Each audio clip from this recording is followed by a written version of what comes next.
Władysław Bełza, dawni królowie tej ziemi.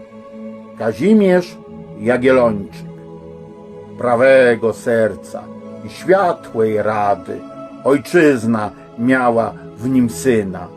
Rychło on odkrył krzyżaków zdrady, których do hołdu nagina.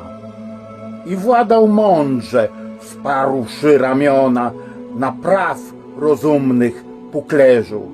Z jego też rodu Litwa patrona ma w królewiczu Kazimierzu.